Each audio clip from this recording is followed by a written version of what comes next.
শ্রীমদ্ ভগবদ্গীতা ষোড়শ অধ্যায় দৈবাসুর সম্পদ বিভাগ যোগ শ্লোক 1 থেকে 10 শ্লোক 1 থেকে 3 শ্রী ভগবান উবাচ অভয়ং সত্য সংশুদ্ধির জ্ঞান যোগ ব্যবস্থিতি দানং দমশ্চ যজ্ঞশ্চ শ্রদ্ধায়স্তপর্যজবম অহিংসা সত্যম ক্রোধস্ত্যাগ শান্তিরৈপ সুনমঃ দয়া ভূতেশ্ব লোলুপত্তং মার্দদবং হিরচাপলম তেজ ক্ষমা ধীতি শৌচ মন্দ্রোহ নাতিমানিতা ভবন্তি সম্পদং দৈবী মোভিজাতস্য ভারত। শ্রী ভগবান বলিলেন, ভয় শূন্যতা, নিজের অস্তিত্বের কলুষীনতা, জ্ঞান যোগ ও মনের সংযোজন স্থাপন, দান, সংযম, যজ্ঞ, বেদপাঠ, তপস্যা, সরলতা, অহিংসা, সত্য, ক্রোধভাব ত্যাগ, শান্তি, পরের দোষানুসন্ধান বর্জন, প্রাণীগণের প্রতি দয়া, নির্লোভ, মৃদুতা, অসৎ কর্মে লজ্জা, অচঞ্চল ভাব, তেজ, ক্ষমা, ধৈর্য, পরিষ্কার পরিচ্ছন্নতা, হিংসা শূন্য, অভিমান শূন্যতা। হে অর্জুন, এই সব দৈব সম্পদ। এই দৈব সম্পদ সমূহ যার কাছে আছে তিনি ভগবান। শ্লোক 4 দম্ভ দর্পোऽভিমানশ্চ ক্রোধ পারুষ্যমেব চ অজ্ঞানং চাভিজাতস্য পার্থ সম্পদমাসুরীম।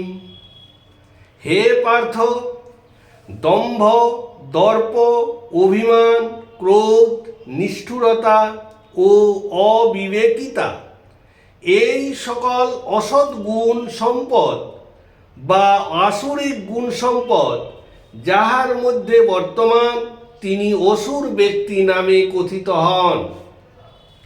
শ্লোক 5 দৈবী সম্পদ্ভিমুখ্যায় নিবন্ধায়াসুরীমতা মা শুচ সম্পদং দৈবীমভি জাতোহসি পাণ্ডব।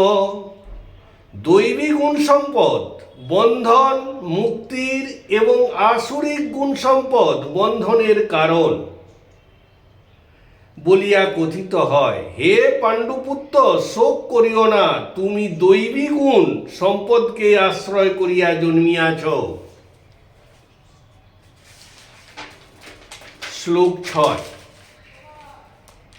দৈবভূত সর্গো লোকহস্মিন দৈবয়াসুর এব চ দৈব বিস্তরস প্রোক্ত অসুরং পার্থ মে শৃণু।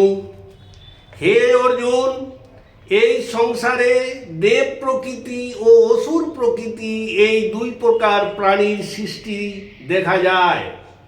দেব প্রকৃতির বিষয় বিস্তৃতভাবে কথিত হইয়াছে, এখন আমার নিকট অসুর প্রকৃতির বিষয় শ্রবণ করো। শ্লোক 7 প্রবৃত্তিঞ্চ নিবৃত্তিঞ্চ জনান বিদুরাসুরাঃ ন শৌচং নাপি চচারো ন সত্যং তেষু বিদ্যতে। অসুর প্রকৃতির লোকসমূহ ঠিক কাজ কিংবা বেঠিক কাজ জানে না, তাহাদের মধ্যে সুচিতা নেই, সদাচার নেই এবং সত্য পরায়ণতার লেশমাত্র থাকে না। শ্লোক 8 অসত্যম প্রতিষ্ঠন্তে জগদ্দাহুরনীশ্বরম অপরস্পর সম্ভূতম কিমন্যৎ কামহেতুকম।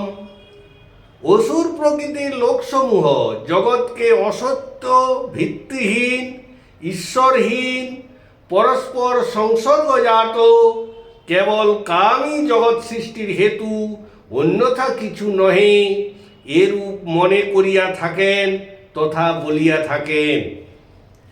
শ্লোক 9। এতাং দৃষ্টিমবষ্টভ্য নষ্টাত্তানো হল্পবুদ্ধয় প্রভবস্তুগ্র কর্মাণি ক্ষয়ায় জগতুঃ হিতা। অসুর দৃষ্টিভঙ্গিতে আবিষ্ট হইয়া নষ্টাত্মাগণ অল্প বুদ্ধির কারণে অহিত উগ্র কর্ম দ্বারায় জগৎ ধ্বংসে প্রভাবান্বিত হয়। শ্লোক 10। কামমাশ্রিত্য দুষ্পুরং দম্ভমানমদান্বিতা মোহাদ গৃহীতাঃ সৎ গ্রহান প্রবর্তন্তে শুচিব্রতা। অসুর প্রকৃতির মানুষগণ দুষ্পূরণীয় কামনার আশ্রয় করিয়া মোহবশত অসৎ বিষয়ে আগ্রহ অবলম্বন পূর্বক দম্ভ, মান ও মদে মত্ত হইয়া ঘোর অনাচারে প্রবৃত্ত হয়। শ্লোক 1 থেকে 10 সমাপ্ত।